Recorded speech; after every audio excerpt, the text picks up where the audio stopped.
accordance with state and federal voter registrations and election laws.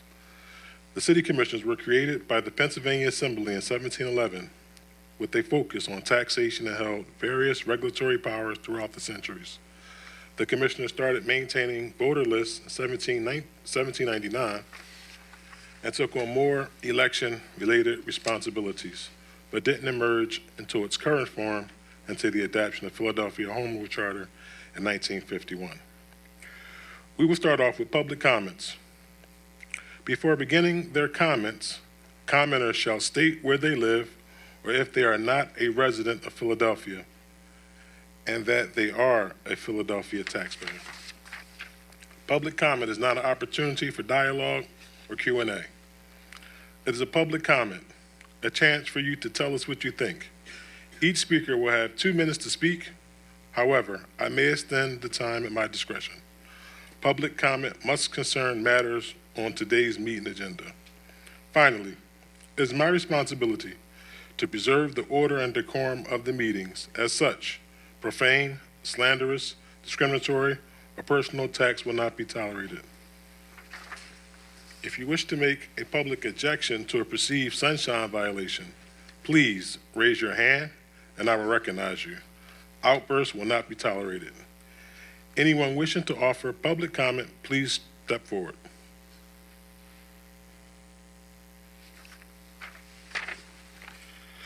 We will now move to report from the Secretary for email public comments. Commissioner Bluestein, are there any email public comments? There were no public comments emailed by 9:45 a.m. Thank you very much. We will now proceed to old business. We have a report from our Directors of Election Administration and Operation, which will be reported by our Director of Election Operations, Mr. Joe Lynch, and our Director of Election Administrator, Stephanie Reid. Morning, Commissioners. Good morning. Our weekly sunshine update for February 21st, 2024. For our voter registration report, we've processed a total of 57,155 registration applications so far. Out of these, 4,550 were sent to us on paper. We're keeping all registration records up to date and making sure they're accurate. It is still petition season, and we witnessed significant engagement with 119 petitioners at Delaware and Spring Garden.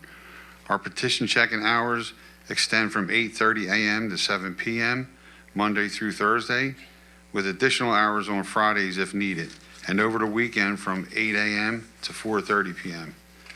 Candidates who filed nomination petitions and would like to withdraw must file no later than 5 p.m. 5 p.m. February 28th, 2024, at the Commonwealth of Pennsylvania Department of State Bureau of Elections, 201 North Office Building, Harrisburg, PA 17120. For the County Board election report, we're still accepting mail-in and absentee ballot applications, and the deadline for the primary election mail-in applications is April 16th at 5 p.m. Voters on the annual mail-in and absentee lists started receiving their annual applications in the mail. Voters will need to complete and return their applications to the County Board of Elections office to continue automatically receiving either a mail-in or absentee ballot for each election in 2024. Voters can apply online at vote.phila.gov. So far, we've approved 36,004 vote-by-mail applications. We've processed 18,177 paper applications, and 9,889 are paper applications, and 2,180 are electronic applications. For our election report, confirmation calls for board workers began on Monday, accompanied by confirmation emails dispatched yesterday. We have confirmed a total of 1,373 board workers with only 29 declines. Additionally, we currently have 2,272 poll workers registered for training. So far, 870 have attended seminar training and 763 have attended express poll refresher training sessions. The online training will be updated and we will go live the first week of March. The polling place unit has been confirming locations, and out of 375 locations, 236 have been confirmed as polling sites. All polling sites must be confirmed by April 3rd. We have encountered 11 refusals and 43 polling place changes, primarily due to rebuild and passover. Efforts are underway to secure substitutes for refusals and accommodate relocation requests. Satellite election tours for District 8 are scheduled for this week, and we are actively seeking locations for District 1. Lease draft phases are underway for all offices except for District 10, with plans in place to develop process guides. Thank you, and that's all I have. Good morning, Commissioners. Pleased to address you today and share updates from our weekly administration report for February 21st, 2024. Beginning with budget and procurement, we've initiated bid solicitations for various things such as box truck rentals and professional services for radio ads. Additionally, we're in contact with shuttle bus companies to finalize arrangements for Election Day transportation. Our communications team has continued to update materials for poll workers based on feedback from attendees and put together information for advertising for the primary election. Outreach materials were created with key dates for the upcoming election, and translation efforts are in progress with materials available by February 27th. We're slated to launch our first email newsletter in March. We're continuing our outreach efforts by developing outreach materials, attending partner events, and gathering feedback from advisory committees. Plans are underway to host voting machine demo events at senior centers and partner with grocery stores for outreach. Community events are scheduled in Chinatown and in the Northeast. Our human resources team has made progress with onboarding temporary and clerk positions. While trades helpers are yet to be hired, we have intentions for additional clerk positions and temporary staff in the coming weeks. We're diligently working on new hire activities and preparing for orientations, along with setting up virtual ethics trainings for our staff. Our IT team is working on configuration of the satellite office network, with tests scheduled to ensure full functionality. Additionally, we've made strides in wireless network optimization for poll books and continue to provide day-to-day IT support. I'm grateful to the staff who work tirelessly each day to ensure we're ready for the upcoming election. Thank you. Thank you, Joe and Stephanie. This completes our old business for today's meeting. We will now proceed to new business. We will begin by considering the first agenda item on the new business. A motion to hire Michel Lee for the Director of Communications position in the Department of the City Commissioners. Is there a second? Second. Commissioners, do you have any comment on this item before we proceed to vote? Yes, Commissioner, if I may ask a question of the Director of Election Administration who's bringing this hire to us. Yes, you may. Good morning, Ms. Reid. Do you feel that this candidate is sufficiently qualified for this $110,000 a year job? Sorry, I'm looking for her resume. I do. She has a very good history, 6 years of experience that ranges from being a reporter to a media specialist in Harrisburg, and then also doing engagement work in Harrisburg for the state party. So I do think so, yes. Thank you. Yes. Commissioner Deeley, do you have any more questions? No, thank you. Okay. If there are no further comments, we will move to a board vote. Secretary Bluestein, please call the roll. Secretary Deeley, Commissioner Deeley. Abstain. I vote aye. Commissioner Sabir. Aye. The ayes are 2. The nays are 0, 1 absentee. With the majority of members having voted in the affirmative, the motion passes. We will now move to the next agenda item. I motion to authorize the Director of Election Operations and Professional Staff to establish 24-hour, 7 days a week mail-in drop boxes outside of each satellite office. Is there a second? Second. Commissioners, do you have any comment on this item before we vote?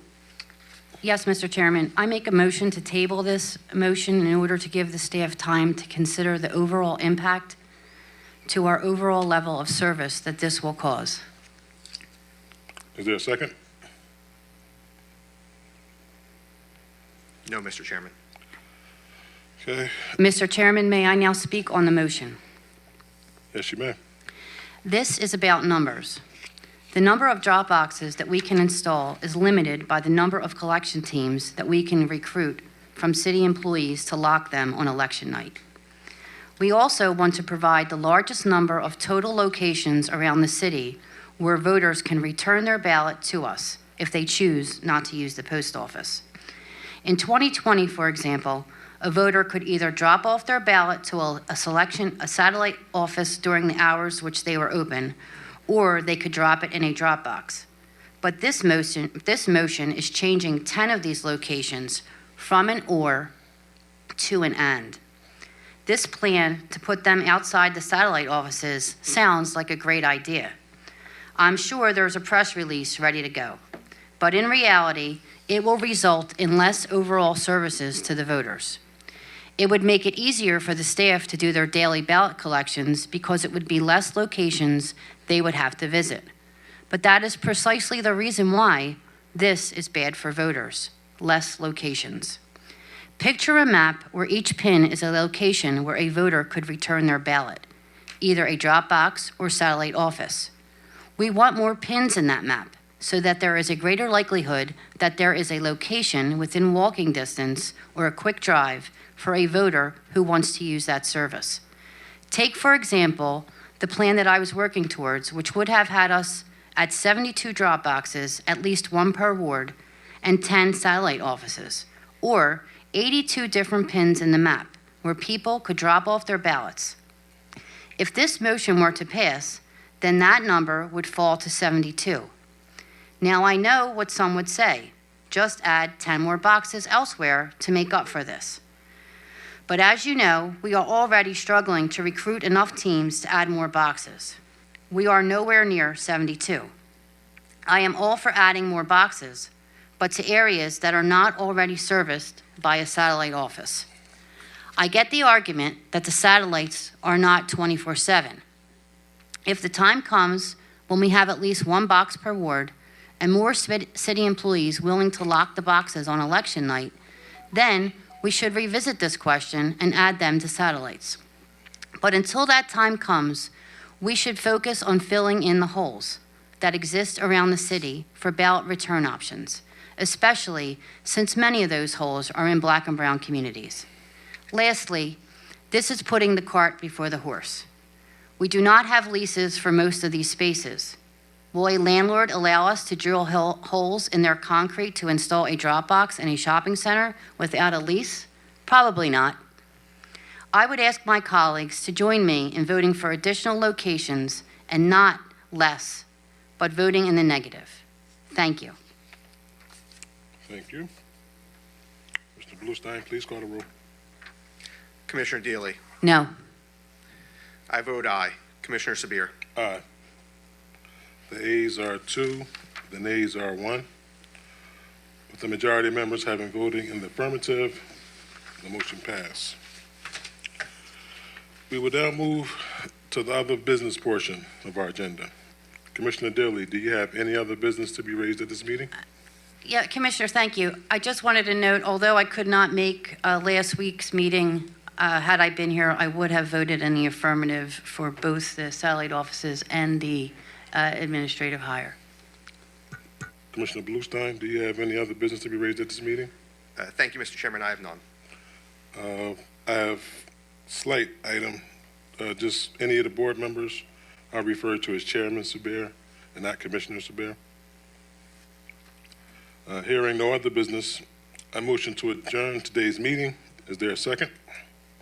Second. Secretary Bluestein, please call the roll.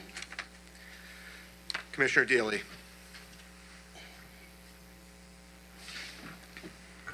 Vice Chair Deeley, second. I vote, is that a vote in the affirmative? Yes. I vote aye. Chairman Sabir. Aye.